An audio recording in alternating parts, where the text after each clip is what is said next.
start recording as of now. Good evening once again. My name is Noel Muyonga. I'm a fourth year medical student in JKUAT, and I'll be a moderator for tonight. So I hope we are all excited for tonight's session. Today we are tackling something every medical student thinks about when you're joining first year. What am I going to do after I'm done with the 6 years? You've gotten your degree, you're set, you finished your internship, what's next? In the market space as of now, I know it's not that lucrative if you're just a general physician. So we are always all thinking of what am I going to do? What things are going to determine what specialty you're going to be choosing, all those things. And we are very much lucky today to be joined by a very important guest to be able to help us tackle these questions and topic of discussion today. Our guest speaker today is Dr. Dennis Miskellah. I hope I've pronounced the second name correctly. He's the current National Deputy Secretary General for KMPDU, Kenya Medical Practitioners, Pharmacists and Dentists Union, which is the professional union in Kenya that handles the interests of doctors, pharmacists, and the whole medical team. Apart from that, he is also an obstetrician and gynecologist by training. So he's very well equipped in this whole thing of specialities, knowing what to choose, how to choose, when to start thinking of the choices.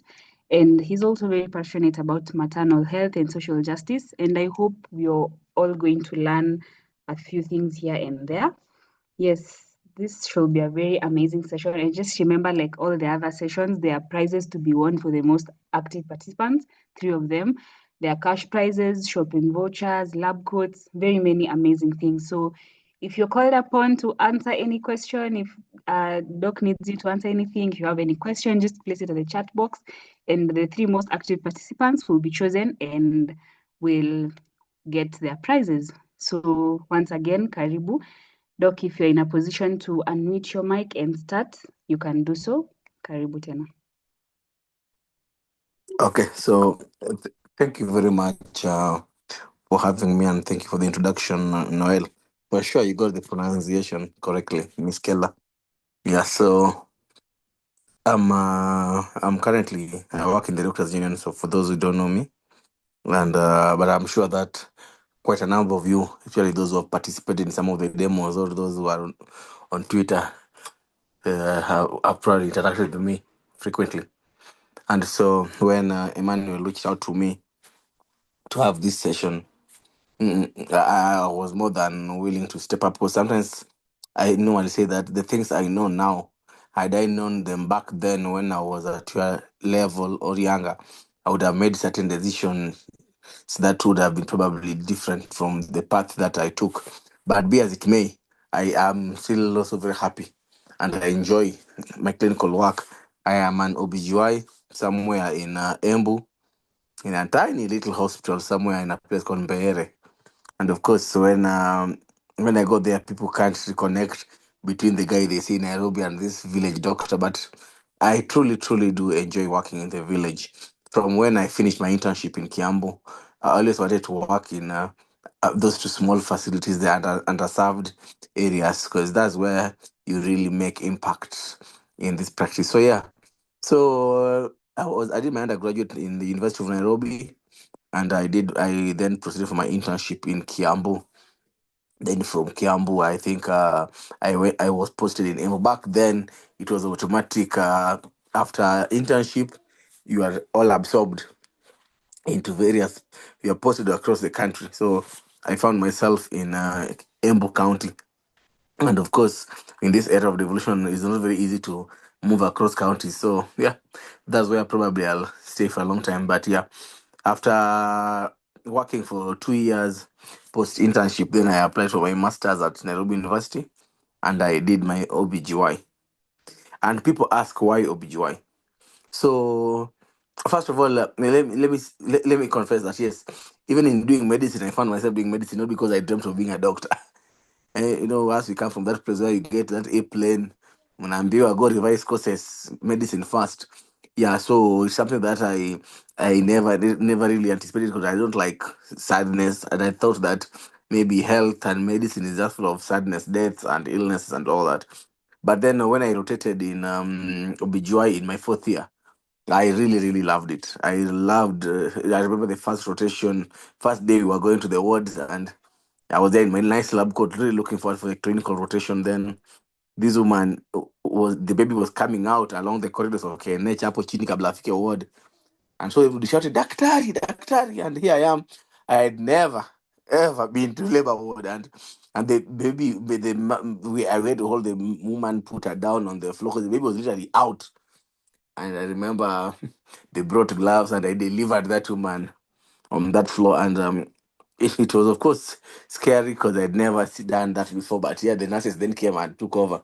But that was my first baptism. And over time, I really loved it. I really loved the way our patients come in pain. Then within the day, they have delivered, they're happy and all that. So it was not even hard for me to decide what I wanted. When I was an intern, I really used to enjoy my rotations around OBGY and the immediate gratification. I really love happy endings. I don't like seeing sadness around me. So yeah, so OBGY really gave me that perfect chance to practice happy medicine. Because generally I'm a very happy person. So yeah, so I did again my masters at the University of Nairobi for my OBGY. Although also deep inside my heart, I've always yearned to do public health. Actually, I applied for both OBGY and public health, and I was called for both. Then I was like, can I really balance the two? So I decided that I'll do OBGY first because it's a full-time thing. Then maybe I'll do public health someday. I recently thought of signing up for global health. Then, of course, Trump came and all those shenanigans that he has done has also just disrupted the market around the whole global health space. Yeah, so I did my OBGY and it's been pretty decent. Of course, there are those sad cases in gynecology of the oncologies and all that. But if we can push for early detection, then we can really alleviate the sufferings for many people. And also people will ask me that how do I find myself in the union? When the union was formed around 2010, 2011, there were very few doctors who believed in it. So they used to set up meetings, people don't do anything. So in 2011, we had a strike and they really needed the numbers. And it was us undergraduates who filled up those numbers. Students have always been used to fill a lot of things, not just for the union, but generally even for this country. So yeah, so we were called upon, and I come from a musical family. So when they needed people to sing, I was leading those Mapambano songs, and they called me the union choir master. Then all through, then in my internship, I think I was the shop steward for KMPDU in Kiambu. Then I became a branch official in Upper Eastern branch where Embu is. Then from there, I came to the national executive. Then when the elections came, I ran for deputy SG, and been able to do whatever I do. And yes, sometimes one thing I've learned over time around some of these things we do is because doctors generally we are very, very academic, we are very, very scientific. So we don't like the politics of healthcare. We don't like the complications around healthcare. And that's why many times we find ourselves the shorter end of the stick, where those who own the hospitals are business people, the employers, the underpayers, the insurances have opinions on our practice, the politicians, the laws, and all that stuff. So we realize that somebody has to do it. Somebody must do it, and that's where I found myself in it. And I won't lie to you that it's really rewarding when you see people fighting maybe for promotions. They get their promotions, you stick out your neck out there for the interns, and you push hard. Sometimes the threats, you're scared of your job. Like for me, I remember I lost my job in the last year's strike and all that, but as long as you know you're doing the right thing, and you just know that in the long term you want to trust the justice system, and you can always push back. But yeah, there's no greater sacrifice than putting your life out there. So if I were to talk to young people, I talk to a lot of students, both in high schools, I talk to graduating classes and all that. And one thing I normally tell them that yes, medicine is still a very, very noble cause. Many a times, hmm? Many a times unapata kama people, the way the practice has been is that after the 2017 strike, that automatic absorption ended with the devolution. There have been complications. You can't do transfers and all that. So people have genuinely been really feeling discouraged. I know people who quit medicine halfway, did piloting, others went into IT, and people have been really feeling bad about the practice. But I can assure you guys that you have not done a mistake choosing to do medicine. medicine is a really, really, really, really a noble cause. And in Kenya, despite all the challenges, I can assure you that we're still not doing poorly. Kenya, less than 3% of Kenyans earn above 100,000 shillings in gross. And that's the esteemed position we are at doctors, right from internship. Yeah, you should ask your engineering colleagues what they're earning, or the lawyers who are doing pupillage. They literally earn 20,000, 30,000. The lawyers, the pupillage engineers. I have friends who are doing engineering. Their first salary as interns were 30,000. Yeah, so let nobody make you feel that medicine is bad. But more important that even as we go into the future, AI is replacing so many things. One of the few things that AI will not replace completely is health and care, because AI cannot change diapers in case of nursing. Yeah, AI cannot give drugs. AI cannot do so many things, and human beings want that personalized touch. Yeah, you don't want to be talking to a machine. Yeah, you don't want you when a patient walks in, from how they're walking, how they're talking, how they're looking at you are picking up so many things. Yeah. So yes, I know there are those practices like radiology right now. That right now is radiology right now is really hard with AI. They're just loading up the images and it's reporting. Or a case where now I have my friend who is a pathologist who told me that even the slides, the histology slides, they're just now loading them on computers and the computer reports on it, but still it has not been fine tuned. But on the surgical skills, yes, we're talking about robotics and all that, but I can assure you that is not happening in Kenya, not in the next even to 50 years. Why? Because if you're still struggling to feed ourselves, do you think you're going to be investing in those robotics and all that? So, yes, so medicine is still something worthy. And sometimes people ask themselves that, what do you want to specialize in? And it's all about your passion. For me, I don't know, but I've always selfishly guarded my happiness, because many a times I think people think that happiness is some destination that you get to and you are so happy, but you guys are smart people. You realize that the more you achieve what you have dreamt of, the more you're not happy, or the more you want more. When you're in primary school, you're looking forward to going to high school. When in high school, you're looking forward to campus. And then in campus, probably looking forward to practicing. You start practicing, you want to go for masters. As masters now, there's a fellowship. As there is going to be that rat race. And as healthcare workers and doctors, as high achievers, we tend to engage in that rat race so much that we forget that life is more than just those achievements. Sometimes you're so obsessed with the future, a future that you probably won't be part of. You know, the other day we lost our colleague in Amref. This was the guy I knew in undergraduate. We were in our master's class, and you cannot be so sure. In the Ethiopian air crash, I also lost a classmate. So you never know when this thing is going to be happening. And that's why you have to choose you every single day, and you have to enjoy every single step. If you're in campus, enjoy campus life. If you are internship, enjoy internship, because you are never going back there again. So don't think that you can postpone everything. Then you say that one day at the end you are going to be all happy and all that. So enjoy what you are doing now and pursue what you like. And the tragedy right now with the devolution is that there's some counties that will want to deny you to study what you like. Like they'll tell you that, oh, we don't release doctors for OBGY, we have enough OBGYs. But who said we have enough OBGYs?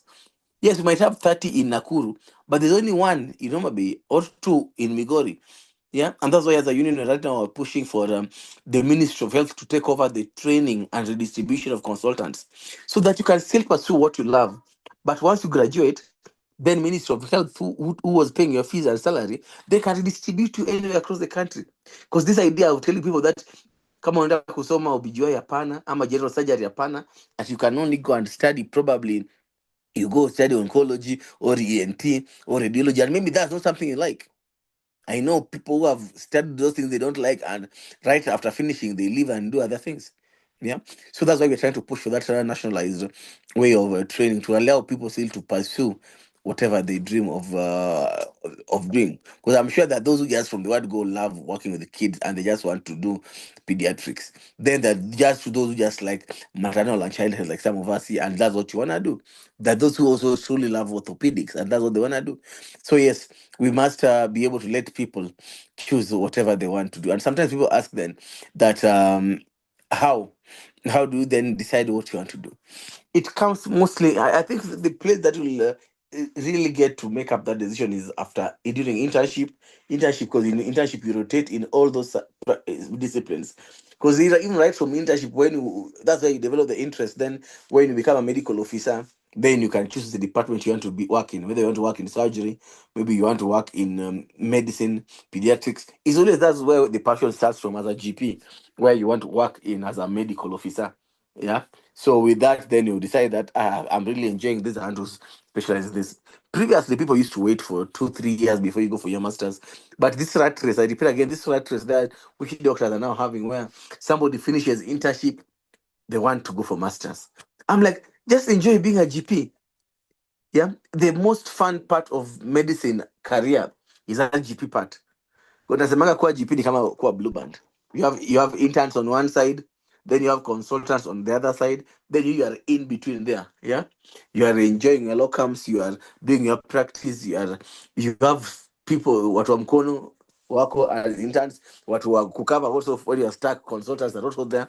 So it's a very, very interesting period, and everybody should take that chance. Don't be in a rush to go to school. This rat race where unaona mwenzako, the only part you compete with is the day up to the point of form 4. After form 4 there's no competition, because you are now all doing career in the university. So you just sit back and you do your thing at your own pace. Those who want to marry will marry, those who want to have babies will have them. Everybody, hakuna formula, you're now an adult. So this rat race that I really see young people and young doctors going through, sometimes it really makes me sad. Personally, I'll tell you my personal story. When I was coming for my master's, I said that I'm still going to live my life to the fullest. I joined the union. I participated in the activities, even when it was causing me trouble in the department. I told them no. For me, I have my other interests. And I told my friend that I was not in a hurry. My master's in OBGYN takes around 4 years. I think I took 6 years. Why? Because at that point I even took a break. I was doing my union things. We were traveling with my family and all that, and we had so much. So by the time I was graduating, I told my friends, "Look here. When I was coming here, I didn't have a wife. I didn't have babies. I never owned a car. But in these 6 years of mine, I've lived more life than ever. I've traveled. I graduated. I had 3 babies. I'd married and all that. So I feel like I really lived my life. I had never traveled before that. To travel really a lot during that period, union work and all this. So I say that I achieved more than just the academic success, and that's what sometimes I want you guys to understand that. Don't be boxed. The world out here is about how versatile you are, how formless you are, how you're able to fit into anything. Yeah. This idea that we are A students and we are just supposed to do this kind of thinking will not help you. Yeah. Some of the locums that I got when I was struggling and was starting is just because of the social nature, the friends I made with the nurses and other people. And that's how somebody calls you for this and that. So you make sure that you live your life fully. The thing I normally like advising girls, especially, is that let nobody lie to you that there's going to be a perfect time to start those lifelong relationships. To be honest with you, some of the longest relationships I saw that have turned to marriage, even amongst doctors, and people began dating probably undergraduate because they were friends, they're the same level, then they really grew into it. But yeah, there are those who want to completely just avoid that kind of social life, and then you find yourself here as an intern or metumwa mali yenye, an intern in the middle of nowhere, West Pokot somewhere where the only people you are going to interact with are probably, yes, internship actually is still better because you have your colleagues. Most internship centers have KMTCs, you'll get to those two. But you find yourself as a medical officer, you're posted where you are alone, you're a lady. You can't even have people to hang around with, even gentlemen. You only maybe make friends with the OCS, maybe the court clerk. That I found myself in Runyenjes in Embu. You don't even know. Yeah. So you really struggle. Then you find yourself for the masters, and masters is so hard. You don't even want to combine masters with family. Then before you find yourself, you've graduated, you're a specialist. And for the girls, men are scared of you. You tell them you're a consultant, they take off. You turn up in that date, you pull up in a Mercedes, they take off. Yeah. So you end up, there's a huge crisis of successful young female consultants who are probably just single because they have achieved so much. And right now in this country, there's so few men who are going to face you with that success. So, yes, these are talk I even give my sister that you better start having those social relationships mapema because they'll save you later on because that's you'll be with your friends, somebody umejuana and all through and all through. That's something I never fail to talk to young people about, because life is more than just those achievements. I've seen the kind of depression and mental issues around doctors, and that plays a very, very big role. Lacking that support system where everybody believes you're a super person, you superhuman being, from your parents to your siblings to your patients to everybody demanding more and more and more from you. And before you know it, it takes a toll on you and you break down completely. So yeah, you have to take time to just enjoy life, live life, so that life becomes the way it was intended to be. The other issue I wanted to talk to you guys about is the issue around work-life balance. Yes, right now medical school is reading, very important. But you must learn to create time for doing what you love and balancing. Yeah, whether in college, whether in the practice itself, you must learn to just do something that you love. Because I've seen so many young people, bright doctors, had struggled with alcoholism, drug abuse, because they finally learned, decided to have a coping mechanism. We are human beings, we are not machines. You have been working hard from class one, literally. You have been acing and competing. Take a breather. Take a breather. Yeah, take a breather, because before you know it, we are all gonna die. But you would rather die having lived your life fully. There's no place where I'll start enjoying my life in my 40s or my 50s. No. Live your life now, live it responsibly. Above all, take care of your patients. I always say that you have no business being a doctor if you cannot be compassionate, if you cannot feel the pain of your patients, if you cannot go that extra mile. Yeah. You might be seeing the 100th patient for the day. To them, you're the first doctor they are seeing in the year. If you said hi to the first patient, say hi to the last patient. Be nice, be kind, just and you'll enjoy medicine. There's nothing as nice as people talking positively about you. Yeah, you might treat somebody and forget about them, but they'll never forget how you made them feel. You might get the diagnosis right and all that, but how you treat your patients, their relatives, will determine how they'll think about you. Unasikia mtu anasema refer me to a good doctor, refer me to a good cardiologist, refer me to a good OBGY, and you ask yourself, what is a good doctor? When those patients mean, when they say that good this, good that, this simply means the social interactions. Smile, shaking somebody's hand, taking your time with them, not being on your phone when you're seeing them and all that. Yeah, it goes a long way. And you must learn to consult with your colleagues. Don't do what you don't know. Referral is part of management. Yeah. Otherwise, KMPDU said right now, the practice has become so complicated right now. The practice is becoming so difficult, because any small thing, you're being lynched in social media. You saw the psychiatric consultant, Dr. Onyang, was being hounded around by the police for the patient who died, or the plastic surgeon who had a mishap in Lavington the other time. Yeah. And now we are having a new bill, quality of care bill, that literally criminalizes medical error, which is error is to human being. So yes, so you have to learn to refer. Patients are becoming more litigious. Your name will be dragged on social media. In India, there's a doctor who lost a patient and she died by suicide, because the kind of shaming that and hounding that happens to them. Yeah, so you guys are going to be practicing a very, very complicated situation. That's why those people skills which they don't teach us, those social media etiquette that they don't teach us, those IT that they don't teach us, the issue of healthcare management that they don't teach us, are going to come handy. And that's why I'm saying that learn to read more, do other non-medical courses, and just interact. Otherwise, you'll enjoy your practice. And I think largely that's what I can present now.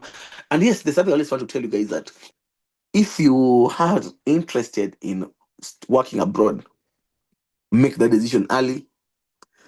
Start saving as much as possible. Save your internship money.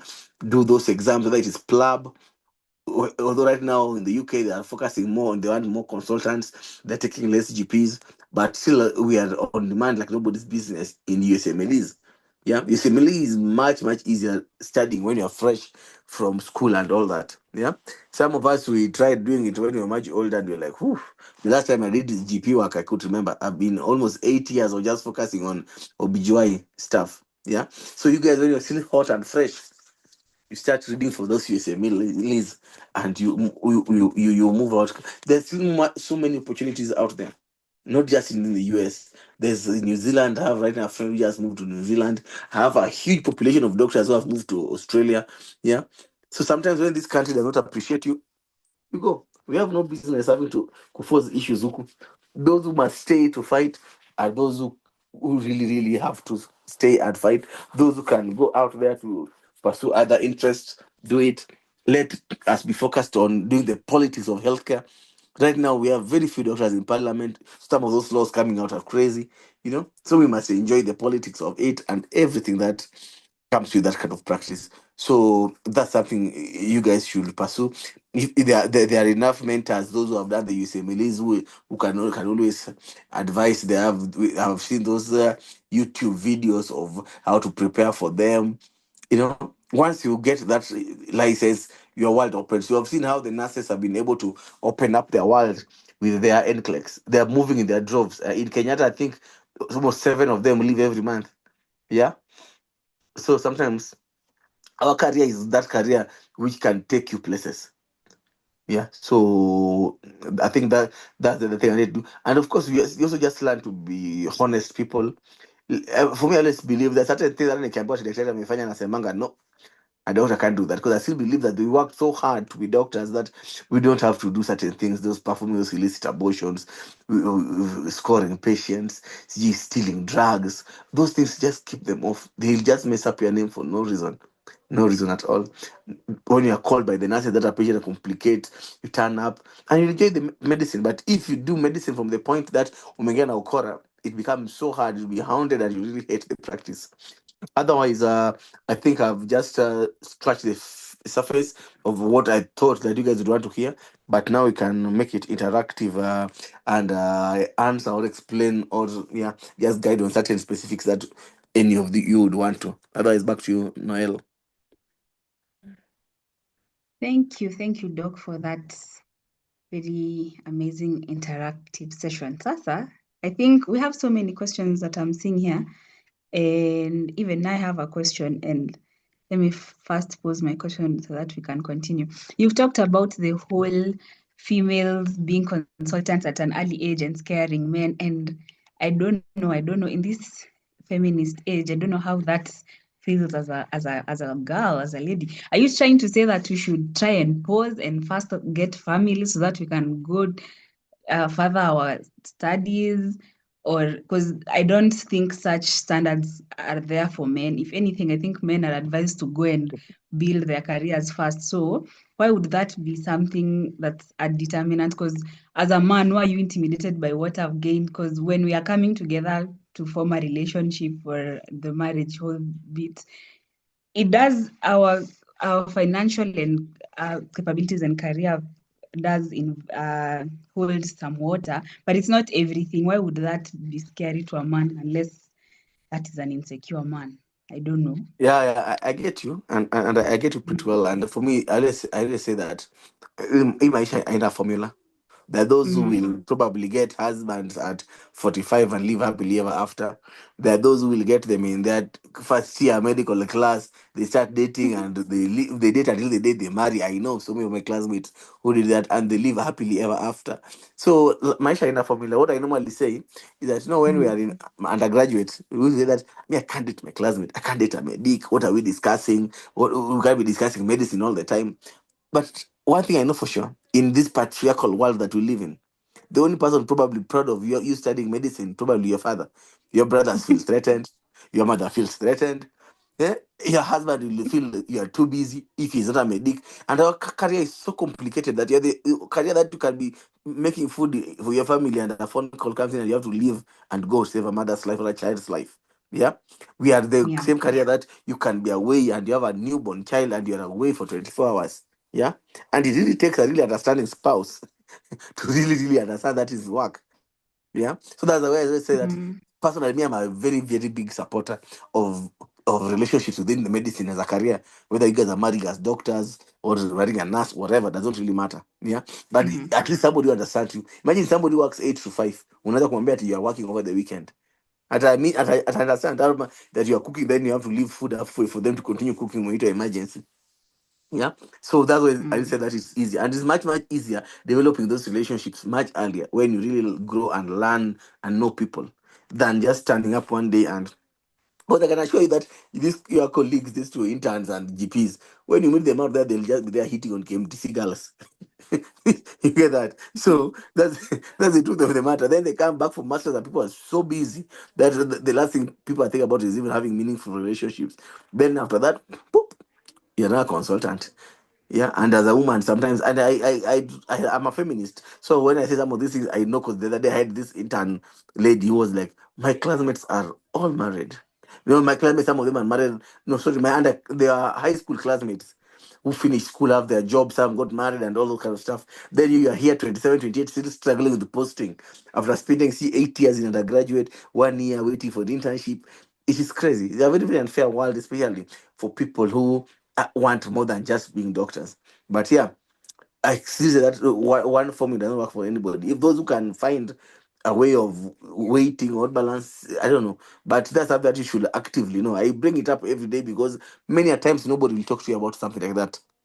People will talk to you about work hard, do this, da da da da da, but they won't tell you the most important thing: how to sup- take care of your emotions and your mental needs, which you really need a social support system. Then somebody has asked me here that is there leave in medicine? Yes, medicine there has leave, the annual leave, like all government, all employment situations. You have leave, and with the time you just learn how to balance it out. After internship is the hardest period. After internship, when you become a GP, you just learn how to work. You go do your ward round, you do your clinic, you do your call weeks. The rest of the time, you're free. And so that's why some people also who are really, really out to make money want to do locums. And when we were much younger, but now when you guys are still fewer, there are so many locums. You'd locum Christmas Day, Sunday, what, and you work so hard. But sometimes I say that all this money, what does it mean? Having all that money in the account, or see buying land with that money, then but you don't have any social life. You can't attend weddings, you can't attend funerals, you can't be there with your family, your friends. So yeah, you have to create time genuinely to hang out with your people, just and have as many non-medic friends as possible, so that you can also just learn so many other things out there. Yeah, so there's enough time for that. Then somebody asks why I chose OBGY. And I told you that it's you to decide. You know your strengths, you know your weaknesses, you know your passion. There are those who really love babies, so they'll do pediatrics, pediatric surgery, and all that. There are those who really, really, really just love surgery and they'll go do it. So there are those who really love medicine, cardiology. So it's all about what you love. There are those who just want to do family medicine. Yeah. Or sometimes also the opportunity that comes. Remember, you can scholarship to Cuba for family medicine, and maybe that's what you want. You go pursue it. Yeah, so many a times it's just about what has presented itself vis-a-vis what you yearn for. For me, I really loved Obija, I told you, because I loved the happiness, as in somebody comes and 2 3 days they're happy, or within the hour when Mzalisha they're happy, they're naming the kids after you and all that. So purely I did it because for the love of the quick gratification. I found in a medicine too stressing. Unasumbuka na mgonjwa, finally anakufa bado. It really, really used to make me sad. So that's why I chose that. Then somebody's asking that, yeah, that about epidemiology. Yes, there are those who really, really don't like clinical work. And I belong in a group called non-clinical doctors. Kitambo, they used to be told that they're not really doctors. They put away the stethoscope and went into public health and all programs and all that. And really now, when you said and Kina Bill Gates were having programs, Kina JPEGO, yeah, Washington University, Maryland University, and all that. So you don't care. Nobody said that for you to be a real doctor, you must be having blood all over you with scalpels and all that. No. If you're a guy who don't really like the clinical practice, go ahead, go do your masters, go do epidemiology. You learn about all those ways. But I can assure you that there are certain things like epidemiology that into the future, AI is probably going to be replacing them, because AI will be analyzing those data and giving you that report and recommendation, So you can still do it, but I really find that right now the public health, the global health, those that feel right now with the global changes, the geopolitical changes, unless maybe after Trump goes away, then you said somehow comes back by some miracle, which I doubt. Yeah, because those programs were heavily, heavily funded around that. I have a friend who had worked for JPEGO for almost a decade. He was doing extremely well. He used to roll in a Range Rover, man. So easy, everything went away. Now he has gone back to do his masters right now in OBGY because he was doing those maternal health things. Yeah. So he has been forced to realign his life. Yes, and it's very important to also be dynamic, that when one door closes, you can always flip to the next one. But you can still pursue it. Then somebody asked, the how bright future of medicine in Kenya. I say again, medicine is bright everywhere. The Western population is getting older, so they need care and health. So in Kenya, people will always fall sick. Nobody will come out of this life alive. Everybody must die. Either you die in your sleep if you are very lucky, or you have to fall sick or get into some accident. So at any given point, you have to meet a doctor. Yeah, so that's something that, and of course, Kenya is moving to the middle income where they're able to afford care. So you'll be getting those insurances, and the practice will never go wrong. Then population is growing, people are becoming more and more aware of their health and all that. So it's something that the future is still very bright. Sometimes, as a union, and you see the fight we are having, you might want to give up, but I can assure you, those fights must be there. There's nowhere in this life where everything is just easy. Yeah. So we guys are up to it. One day when our time comes for us to move to other things, you guys also come in and also push it and protect the profession. But yes, don't lose it. And yeah, somebody asked me why UBI, why not PEDS? Ah, I don't like dealing with kids. They just cry. They don't talk. They just cry. So how will I know you are crying because of what and what? Ah, I saw it. That's why I never thought about it. Then somebody asking that how to maintain grade in medical school. Yeah.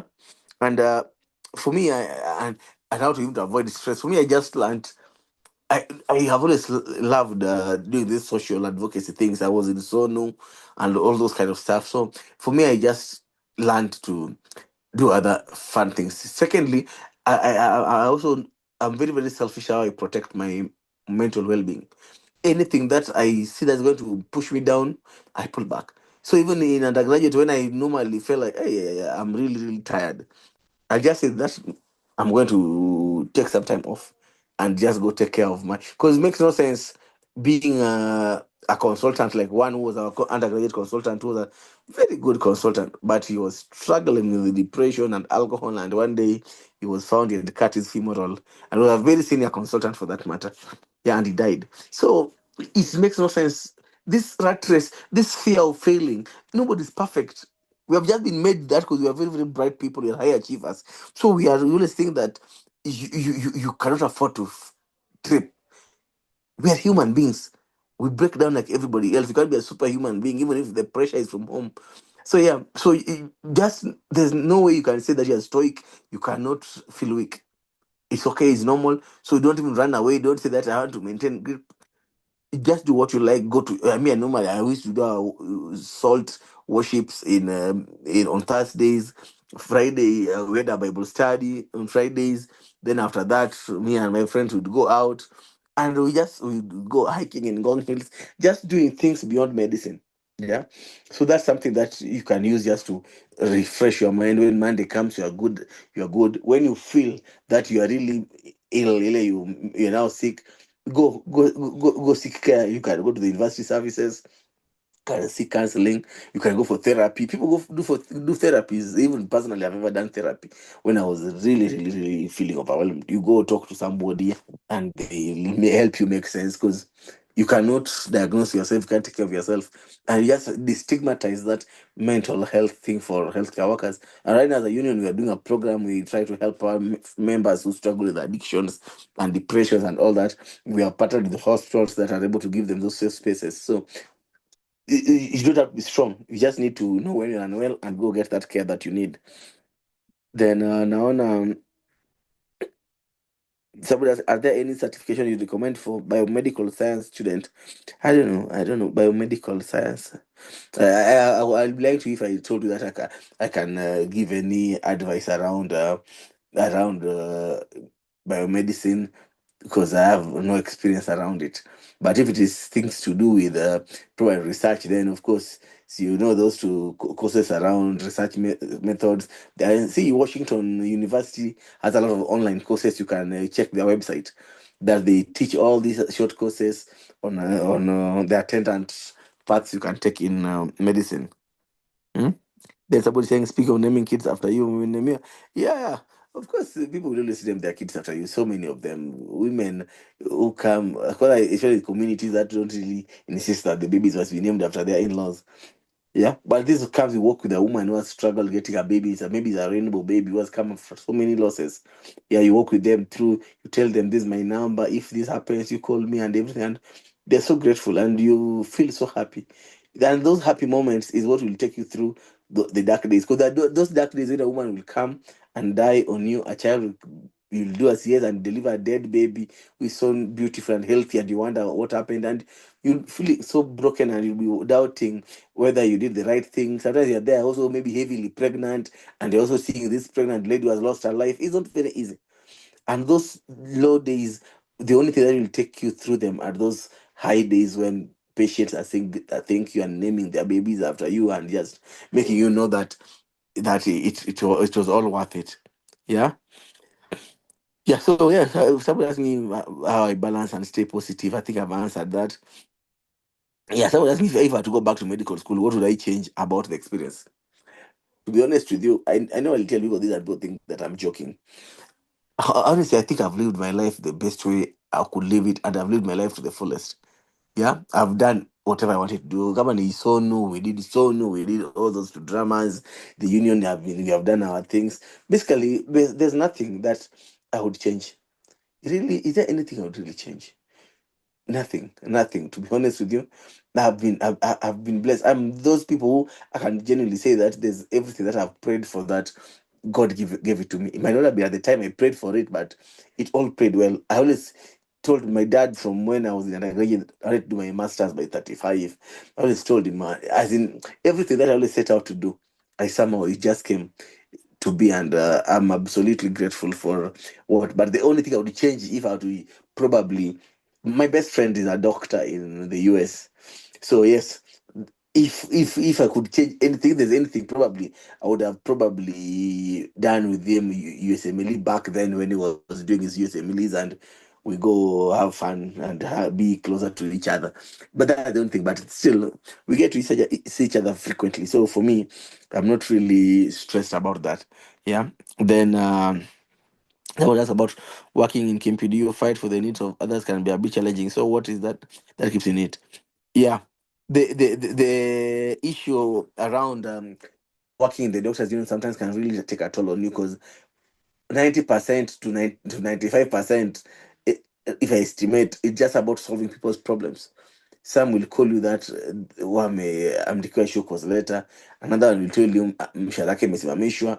Another one will tell you they don't have no medical cover. Somebody will want to add you into a group, mchangieni pesa. There are those ones who are struggling with alcoholism who will tell you wanunulie pombe, ukikataa wanakutusi. There are those who are having mental issues, you need to get them. So yes, you really soak in so many people's problems, and sometimes it can really be draining. But you just you decide not to get it into your life. Don't think that you can solve everything. You solve what you can't, you just let it slide. And above all, is just being there, sometimes just listening to somebody, and then whatever you can do, you do. What you can't do, yeah. And finally, don't fear. The biggest thing that can make you what in this life, in if you work in the union, is fear. Whether you fear death, you fear being fired, maybe you fear losing your job, you fear being victimized. But once you take away that fear and say that everybody bleeds anyway. Anybody will die. And you know that even if you're to be jailed, like, Luga, you are being jailed for doing what is right.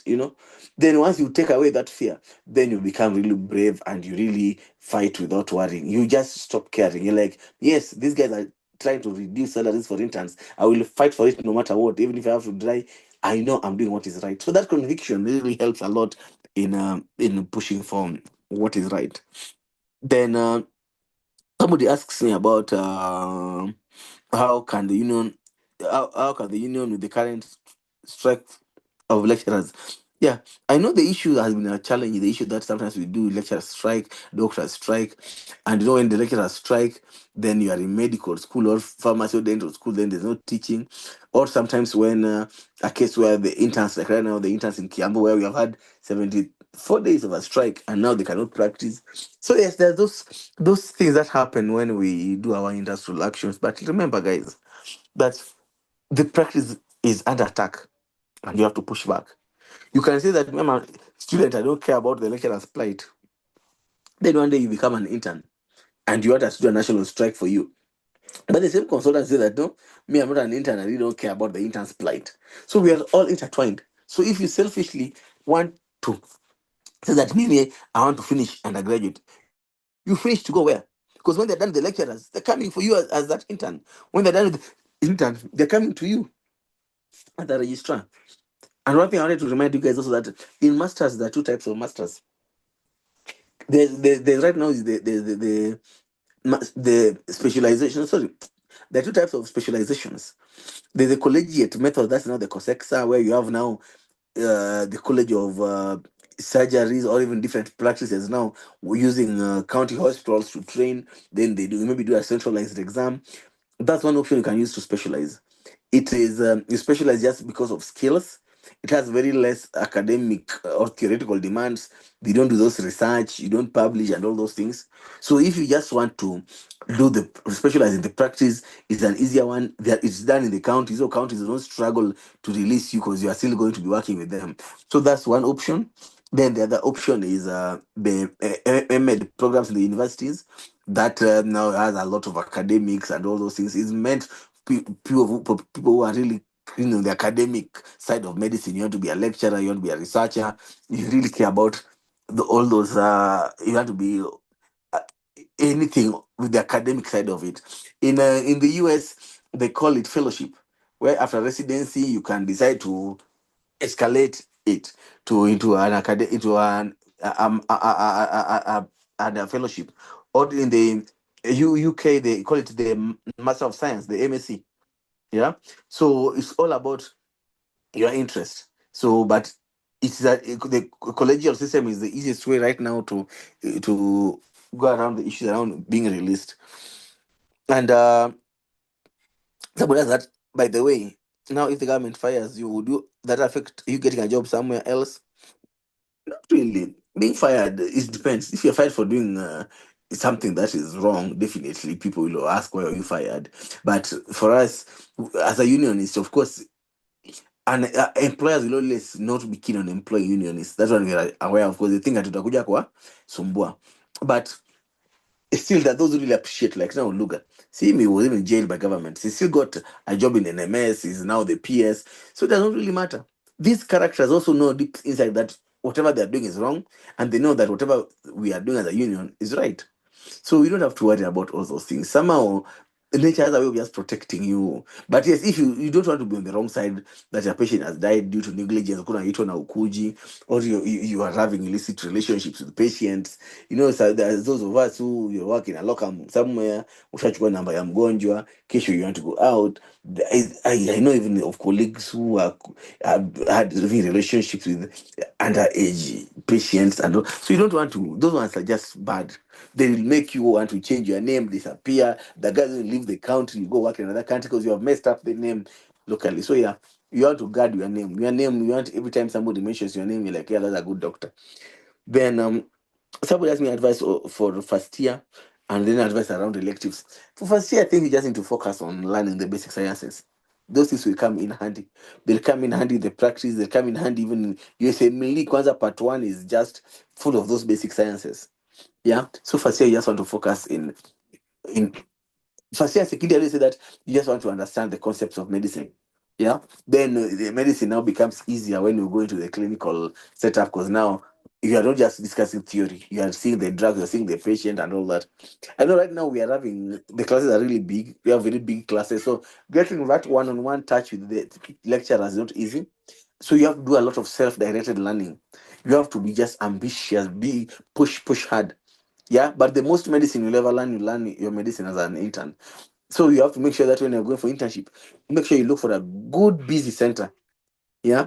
If you get a good busy center, you're perfect. You go for a place where you're going to be malingering. Sometimes I did have problems with the interns who do their internship in KNH, because KNH, they're the registrars, you really don't get the true experience where unafundishwa CS moja, then mwana supervise ya pili, ya tatu you're on your own. You know? So that's what I would advise. Then the issue around electives. Electives, I won't lie to you. Maybe my electives I just enjoyed. There are those who went to India, there are those who went to the US for their electives, there are those who went to hospitals. Yeah, I was tired. Yeah, I was like, what am I going to learn in these electives? Let me rest. Yeah, so electives, unless it is compulsory, you can just use it to just take a break, because the most medicine you learn probably is during internship. Internship is everything, guys. Internship, when you get yourself in internship work, I feel sad when I see people like 40 doctor interns in one center. I'm like, what are you learning? There's very little learning. You do a call once in 2 weeks. What are you learning? Yeah. So you don't be afraid. It is 1 year of hard work. And yes, internship is the hardest thing I've ever done in my life. Even my master's was not as hard as the internship. But you come out there, you are good. You'll do surgeries, you'll do very fun things once you know. So yeah. So I think somebody asked after specialization, how much do you earn per month grossly? Yeah, right now interns earn 206. Take home, they take around 140,000, 145, depending. Those who are in hardship areas get hardship allowance. Those who are in Nairobi get higher house allowance. But yeah, that's then when you become a mom, maybe you earn around to 50K gross. Then when you specialize, you probably gross around 300K. So by all standards, the salary is not so bad, especially for the work that we do. Because hapo ukishakuwa consultant, wewe unaenda major ward round 1, unakuwa na clinic moja, then unakuja na elective theater day moja, 3 days you're gone. 3 days. And when you find yourself in some of these two small facilities, after there's no, you just do maybe a clinic and surgery. So it's actually medicine. The more you rise in it, the more you really enjoy it, because you get more time on your side to do other things that you like. So, but the pay is decent, and you can always rise all the way from Q, you will Q up to S. So yes, some highest paid consultants are earning even as high as 600, 700K. Yeah. So it's something that I honestly believe that right now the pay we are doing is okay, because when we began the practice, we used to earn 38,000. But we are now pushing for a new CBA.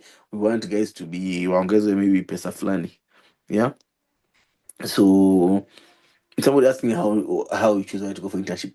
Internship most of the time just randomly. So people ballot, and then though personally, when we were doing my internship, I was helping the dean to conduct the balloting. So I was given the pleasure of choosing my internship center, and I chose Kiambu because it was a very, very busy center, and it was near Nairobi. So that's what I wanted to do, and my friends were also going there. So yes, internship center, you want to probably look at you want to go with your friends. I wish they could allow us to choose internship centers. Then you can go with your friends. You need that support system. You can go with your friends to the same place. One, two is it depends on family. If you probably come somewhere in Yamira, you can go there, so you can just operate from home and don't pay rent. You know, or if you're a married girl or woman and probably want to be near your family, then you choose the center. And the good thing that these days, even after you've balloted, you can, if you have a compelling reason, maybe you have a medical condition and your doctor is in the city, you can take the doctor's note and they'll put for you your internship center. I also feel sad when I see everybody now wants to come to Nairobi for internship. You are not learning anything. I know the dentists who are sent to Kisumu and they all came back and changed to Nairobi. You are doing yourself a major disservice. Internship is the place you learn everything.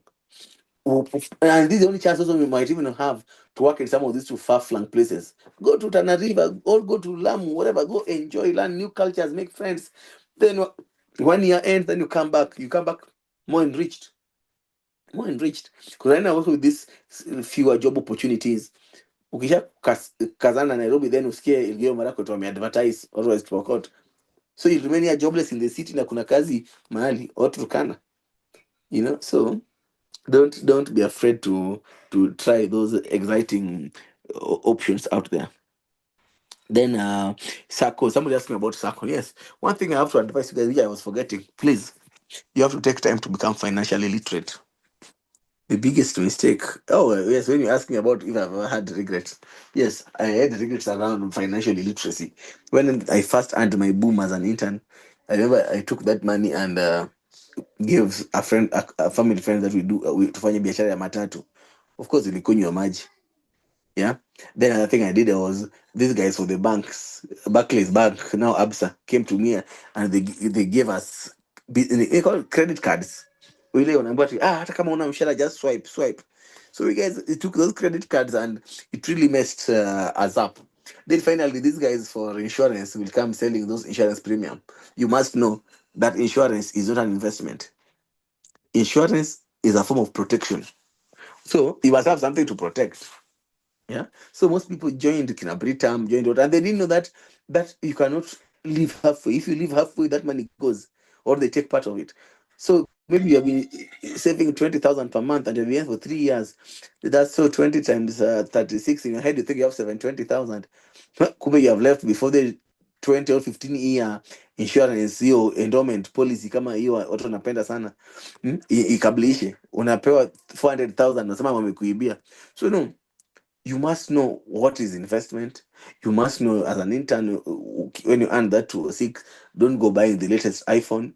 Because unlike us, where we were just assured of after internship of a job, right now, after internship, you have to look for a job. You have to tarmac. So usianze kuzoea ile maisha ya usonko ile, maybe you don't take matatus anymore, then now after that you are jobless again. Then mental illness comes in. Oh, you take that money, you go buy some ikajalopi, then internship ends. Yes, I made that mistake.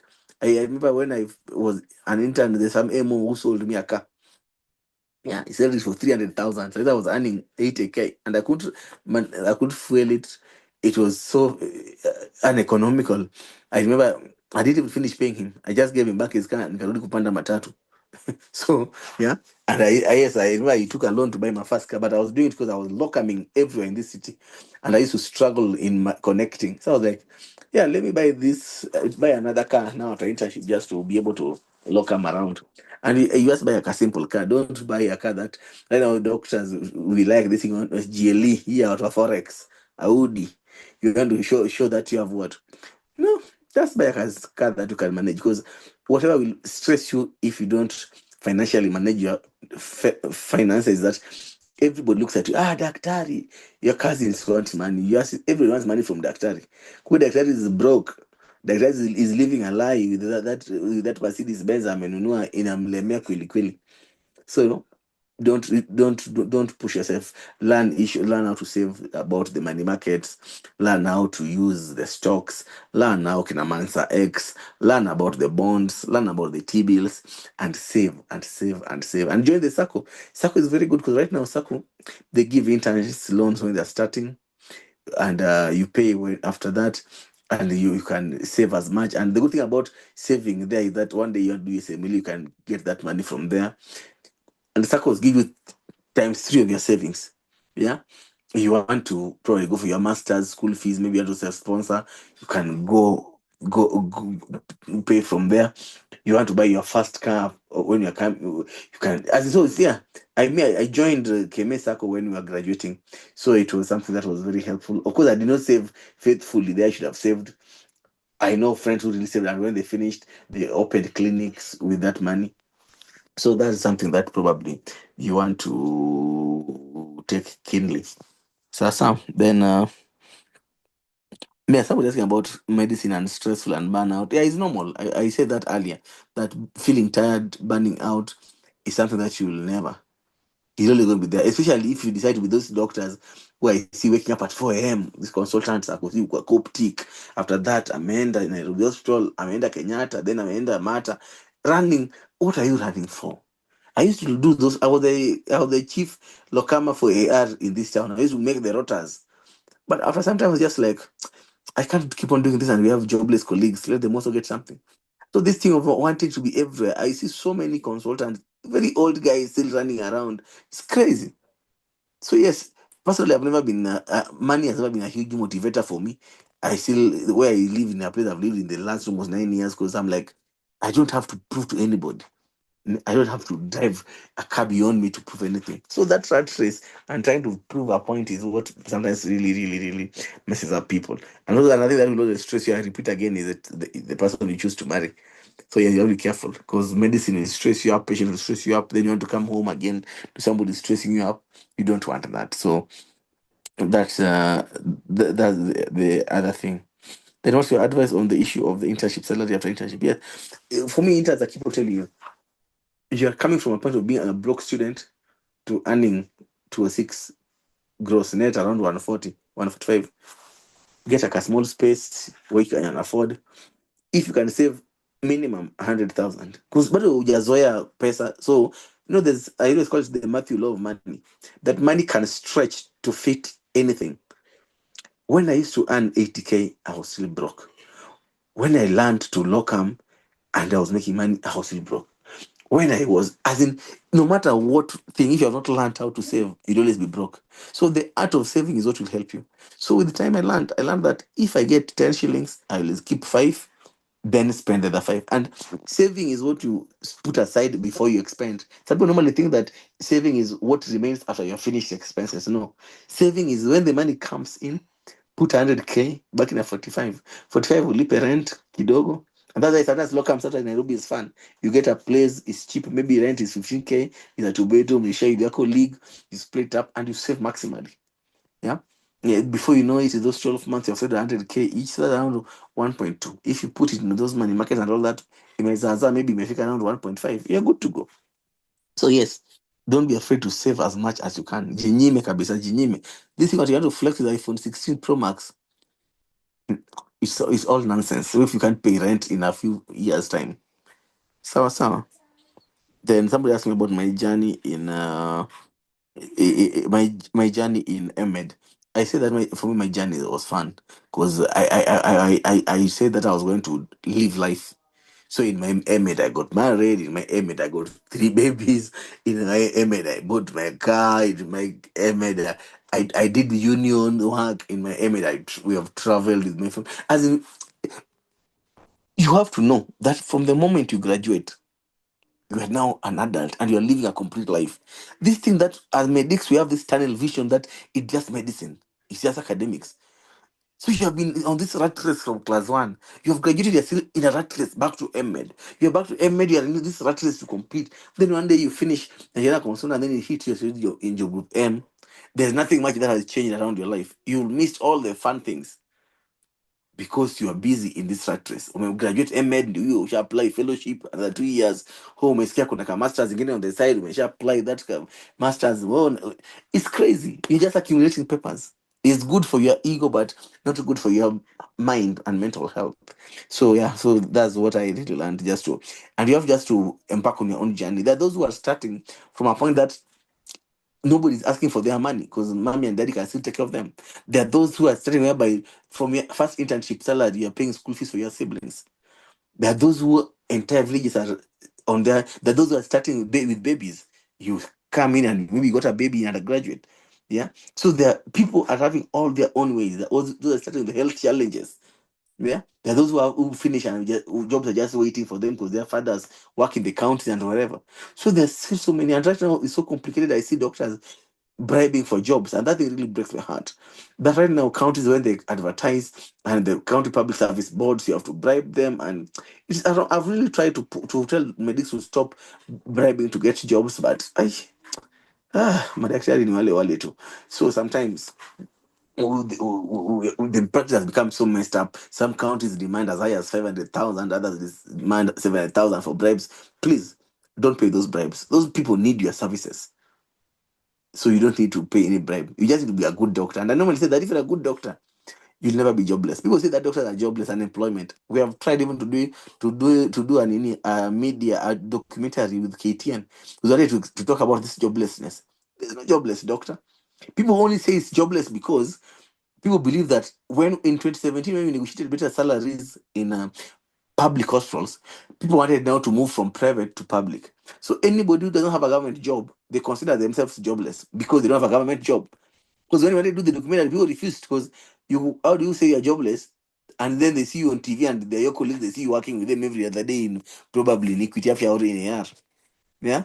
So people believe that job is working for government. So sometimes in undergraduate you feel discouraged that there's no jobs, joblessness, blah blah blah. Yes, they don't absorb, but still they still they still need doctors and they are being hired. And KMPDU is here to ensure that even when you are taking in a contract, we push until those contracts become PNP. We have succeeded. Even when they take you in, they're paying you kidogo. The guys who are being paid 80,000 in KNH. We push back another earning 300,000. So yes, you don't have to worry. That's now my work to ensure that whatever job you are doing is a job that is meaningful and that follows all the employment laws. And we want to recruit even in private sector, because I see that in private sector where doctors are being really misused, being overworked and all that. So we want you guys to join the union very early. As soon as you start internship, join the union. Well, the union will fight for you at your workplace. Union will give you a lawyer in case you're in any trouble with anything. Union, part of the money you contribute is benevolence. In case you die, you get 500,000, or you have loved one gets 500,000. If it's a spouse, you give 200,000. If it's a child, you give you 100,000. So there's so many benefits of joining the union, because it really, really is what will make our practice better. Otherwise, what else? I think, or if you say, can you start a small clinic? Personally, I've never been a huge fan of starting my clinic or private practice because of the nature of my work. I think I travel a lot. I'm forever all over the country and outside. So I feel like my patients will really not get a good deal. I know OBGY is a very personal thing. You don't want to be being naked, speaking naked for everybody. That leo umekuja Dr. Miskellah yuko, nimeambia rafiki yangu anishikie kesho tena, then kuna huyu mama umetembea na yeye safari yake yote ya antenatal, then siku ya kuzaa huko. So I have never been really keen on that. I've just focused on the union work and public sector work. But yes, if you don't have all these other things on the sides, I think it's a good idea, especially after you become a specialist. It goes a long way to have your private practice. It gives you some sort of independence, rather than just doing your clinics from maybe a private hospital where they can choose not to pay you and all that. And sometimes if you're a good doctor, clients want to come to your office. So yes, it's good to have set up a clinic, like a small thing. You are the business. Now I see people saying that, oh, invest, invest, invest. The investment is your brain, and that brain needs an office to see patients. So yeah, you having clinic is advisable, and it's even better if you guys come together. You're a pediatrician, unashikana na OBGY, unashikana na anesthetist, unashikana, then you have a one-stop shop. Mama akikuja clinic, mtoto pia amekuja clinic. Akileta nyanyake pia pale napimwa sukari. As in, have a one-stop shop. So those group practices really helps. You don't really have to have a hospital. Hospitals are right now struggling because the SHA is not really paying them. So it's easier, because clinics pay, you just tell people to pay you cash, consultants in cash. Yeah, you have your money. So I think that's something you can consider. Then kuna swali jamaa nasema nimeavoid doc, kuna swali yangu una avoid let me see, which one did I avoid now? I can things like Sako. I thought I answered the question on Sako. Which one? But what was your most memorable moment in med school? Oh yeah. And best unit and why and yeah, I've told you that I've always loved Obsgain. So and my undergraduate I did love Obsgain. So that's something that I can't my most memorable time in med. Do I really have really, I had very beautiful times, I won't lie to you. When you are in Sono, we used to do Vitucos, we do those road trips. So I think for me, whatever shocked me was in first year, probably because we are coming here, you're used to getting 80s and 90s. Then you do biochemistry and inakulima hapo 40 what. That one really took me. For the first time, you do exams or you do stuff and you worry about passing. You used to be told 50%, you're like, only 50% only. Hii tutanyorosha.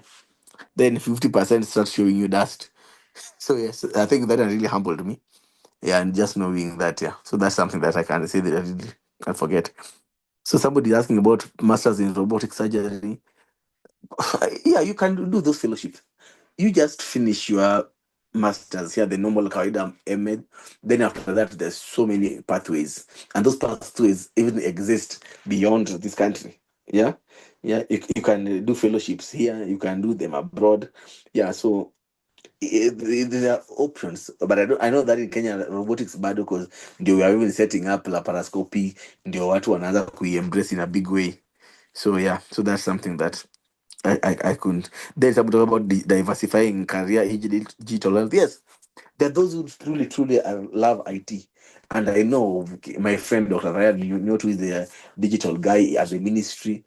I know a friend who's in Canada doing those digital things, is a nurse. So yes, so if that's something that if you're a guy for tech, go in, do those codings for healthcare, create those apps. People are going to do a lot of telemedicine moving forward because more and more people are becoming too lazy to get out of the house. You see, right now, supermarket unatumana Carrefour app, Glovo. So even healthcare, my Dawa is doing pretty well.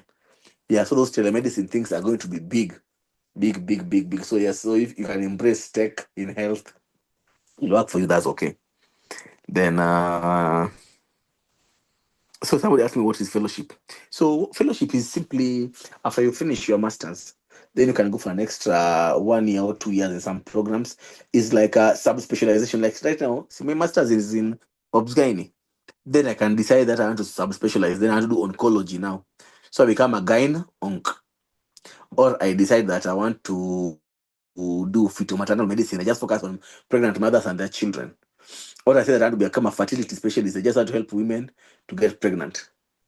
Yeah, and those were couples, not just women, couples to get pregnant and sustaining those difficult pregnancies.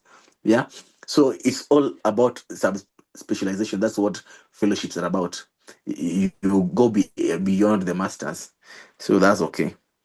Then, yeah. So unless somebody has anything that I've really left out, I think I've talked to you guys like a big brother. When I do these sessions, I look at it from a point of just a big brother talking to their younger siblings and talking to them about life. Yeah, you have to take care of yourself. Please watch out for the drugs. There is a pandemic, drug abuse amongst healthcare workers, amongst doctors, and right now you have money, so you can afford the hardest of drugs. I see people are doing. I know people struggle with cocaine and all that. People go into pethidine and morphine because you're a doctor, you can access it easily. It really breaks my heart. Alcohol abuse, people are really struggling with that. Seek professional help. Don't stigmatize. No, doctors think that it is a sign of weakness to have any mental illness or to be in depression. No, just the stomach aches, the head aches. Same thing with the mental health. So no stigmatizing. You talk to somebody. You reach out to some of us. We try to give you that care that you need, but don't avoid drugs as much as you can. I've seen the kind of struggles with alcoholism. Kwanza, what very, very serious doctors, qualified practitioners, just getting wasted completely. My latest friend just lost a very good job, and anyway, please don't. That's my only plea to you, my brothers and sisters, that you avoid it as much as you can. Yeah, it's because it starts as a joke because you have the money, you can afford it, and you think it is cool when you see guys posting them all over the place. People are drinking. It's not cool. So and if you have to do it, just do it in moderation. Yeah, so I think that's something that I never want to tire to talk to people around. Yeah, and just mental health, because I'm seeing a huge number of young people struggling with this whole mental health, because you are told from a very young age that work hard and everything will get to you. Then you work hard, then you realize that, oh, it was a lie. You work hard and nothing happens. Then you hear things like C students employing A students, because then they learned everything about the social nature of life, as we just learned about the theoretical and academic bit of it. So you must learn to be all rounded. So I think anything else gonna, yeah, I think how often do you get leaves?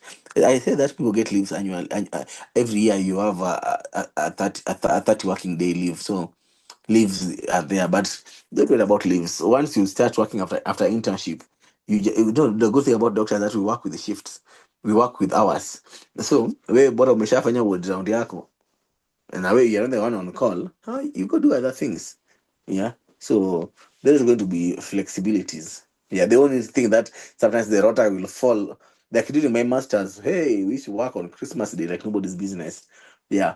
So sometimes the rota will fall on holidays, they'll fall on weekends, but you just have to do it now. You don't have to. And the good thing that the more senior you become, the less you do those crazy things. Like, you don't have to work on a weekend that a more is covering it. So pole as you rise up the trade also, it becomes less and less demanding. You guys will enjoy the practice. As long as you have the roho ya kusaidia wagonjwa, you'll enjoy the practice. Let nobody lie to you. People will say a lot of nonsense on social media. People will want to make you think that you made a mistake. People will tell you that C guys employing A guys, but you have to ask yourself, how many C guys are that successful? Yet we know that almost the A guys are almost 90% successful. So let nobody threaten you. You'll see some of your colleagues from undergraduate or high school doing tech and making their millions. Yes, and money is, you'll see them working in Amazon, they work in Google, but it's okay. Money is not everything. As long as you have enough to pay the bills, don't end up, otherwise you'll never enjoy the practice and you'll always be forever sad and depressed. Yet life is so beautiful. Yeah. Yes, somebody saying life is fit compare. Yes, it is. It is. Let me tell you. As long as that 206 remains and we work hard for more, it is beautiful. It is beautiful. Let nobody let you. In this country, how many people earn that kind of money that you just finish and have yet at 24 years, 25 years, and you're getting your 206? And the current leaders will tell you, initially they were being paid 40K, some of them wanted to do the job. Eh? When they saw the sweetness of being paid that 206 in arrears, they said that they were glad they waited. So don't worry. Kila kitu itakuwa mbele. Just stay alive. Just ensure that you are alive. If you have to die because it was an accident, but don't die because you are reckless. That you are drink driving, you are using some of these drugs, that you find yourself in a mental state that you have to take away your life. No, don't do that. Life gets better. After internship, GP life is nice, fun. Then you become MED. MED is a little bit hard kidogo, but the right now you become easier, but still just ensure that your other parts of your life goes on with that MED. Then you become a consultant, and I can assure you that you work like 3 days in a week plus the call, and the rest of the time you are doing. Right now, in fact, after masters, I even see doctors travel a lot. Yeah, you're a doctor, you go for those American visas, nobody wanakunyima hizo visa. Try that. If you're nobody here, utarudi mali umetoka. But you're a doctor, unasema tu daktari, umeshapewa visa. I have friends who did a Euro tour, some 5 girls, they just graduated, they did the entire tour of Europe, and it was so beautiful. So yeah, it's just patience, and it's just 10 years after graduating, after 8 years, just dedicate the first decade of setting the foundation. That's all you need. The 10 years of after internship, you do the GP, you do your masters, and everything else. By the time you are rolling into your 35 and above, you'll enjoy your life. I can assure you guys. Everything will come back 10 times. Especially if you're a good doctor and you know your skills, and people know that you want a cardiologist, go to that guy. You'll make your money. Kenyans have money. They'll come paid cash if the insurances won't pay. So I think that's largely that. You guys, my number is 0724. I'll put it in the chat so that if there's anybody who have any pressing issues that can need further nini, you can always reach out to me. I do a lot of mentorship. I'm available just to talk and guide. And even if you have any difficulties with school and those lecturers are not making your life easier, you guys want to push to finish early enough, and that's something very important you guys must do. And we are trying to push from the union side. We want the universities to align their graduation with the timing, because right now they're saying they're posting interns once every July. So we want universities to align their calendars, everything, so that people don't get posted in July. So either way, umemaliza shule in June, then you have to wait for a whole year because your university was just doing their own crazy things. So we are working on that. So yeah. Then and doc, do you handle emotionally heavy cases from patients? Yes, patients will come and tell you everything. Like in OBGY, women will come and tell you secrets that they don't tell their boyfriends or their husbands, and you just have to listen to them. Yeah, and you just have to be professional about it. You have to keep their secrets. Yeah, personally, I say that you don't even have to, don't curtail your patients. Whether you're a man or a woman, don't curtail your patients. Your patients are your patients. So you don't mess up that. Maintain that professional line. If you blur that line, then you have spoiled everything. Why in this era of social media, utaandikwa kila mahali. So please, patients are not your friends. Patients are your patients. They're talking to you because they're sick. Otherwise, they'll not talk to you. They're stripping for you to examine them naked because they're sick. So don't. Then also don't overshare. We're not being taught social media of etiquette. Please don't overshare your patients. You do a CS, you pick a picture with blood all over. People will not be very happy around it. It looks so unprofessional. Yeah. Don't discuss your patients on social media. I told this one came with this and this, then I did this and this. Oh, you alikuja na UTI, but the husband said it was STI. Don't. Social media, we tend to overshare. Please don't. I see so many young people doing it. Please don't. There's no flex. When social media want to come down for people want to crucify you, even the union can't help you at that time. Yeah. Yeah, internship does not come immediately after graduation because you have to wait for the posting. So yeah. Mhm. Mhm. So Lenny, you can try getting those relationships. There are enough girls out there. Why must you just be dating your patients? Yeah. Or you can maybe date them long after they have stopped being under your care. Or and if you guys start a relationship, then you have to hand them over to another doctor. You don't treat your patient. You don't treat your relation.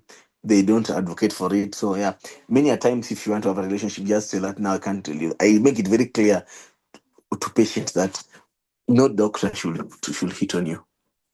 Because also the power play is very, very disproportionate. The patient want to say no because maybe you are their doctor. You get that? So just don't do it, please. That's my only plea. It has messed up careers of people. Yeah. Sawa. So for somebody asked how long do you have to wait for posting? The waiting has been varied. Because of the erratic posting, some people are lucky. You just finish like this and direct you board the train. Then there are those who are unlucky, like I know there's a group of pharmacists right now, and there's some 15 dentists from Moi who missed the posting and they have to wait for 1 whole year. But that's the things we're handling right now with the ministry. We want to meet all the training institutions and align.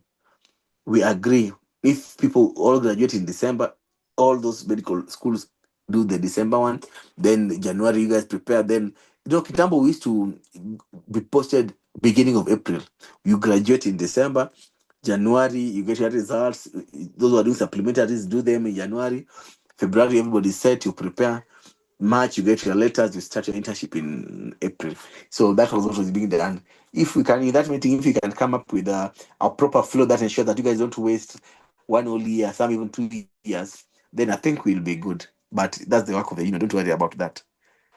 So thank you so much, Noel. I think I'll hand over back to you because I also think that I need to go do other things. So thank you guys so much, and I'm so proud of you guys. Whatever you guys are doing, do your thing. You're the future of the practice. The union awaits you guys. Yeah. So good night. Thank you, Doc. That was such an amazing session. Wow, that's all we can say. It has been very interactive. We are very grateful for answering all the questions. I feel like you have tackled every question that was posted here. Thank you so much for finding time to offer this session. We have even gone past time, but you're still here with us, and we are very grateful for that. I hope if we get more opportunities for other sessions, other webinars, even if it's not this mentorship program, we can still involve you for your words of wisdom. Thank you again. Thank you to all the participants for staying this long. I've seen in the WhatsApp group you are calling each other, telling each other it is interactive. Yeah, it was very nice and amazing. So, to the most active participants, I will mention you and then you will go ahead and text Emmanuel. I hope you all have his number. If not, you can get it in the WhatsApp group. So we have Rhoda Orina. Rhoda has been active from the get-go, and I am very, very grateful for that. And then I do not know your name because you're using a username that's not actually a name. Oh, where have you gone? The other one is Paul Njogu. Yeah, I lead. I don't know what your name is. Kindly just post your name in the chat box so that I know who you are. The three of you, thank you so much for your active participation, for all the questions, and to all the incoming first years. Don't worry, med school is amazing. You will enjoy, you will cry, but it will be very fun. And one thing I go by is there is no reward for a sad doctor. So as you're pushing it, like everything you can to like get the degree, try and also enjoy the whole process, because now you're gonna graduate, you're gonna be like 24, 25, then you're gonna realize, oh my God, I did nothing for the whole 6 years. I just studied, and it will be so boring. So remember that there's no reward for a sad doctor. Yes. So thank you again. Oh, his name is Jerry. Yeah. So Rhoda Orina, Jerry, and Paul Njogu, kindly text Emmanuel after this for your prizes. Thank you again, Dr. Miskellah. I hope we'll get to interact some other time. And to everybody, Santini for joining, and you can leave at your own pleasure. Have a good night. Thank you.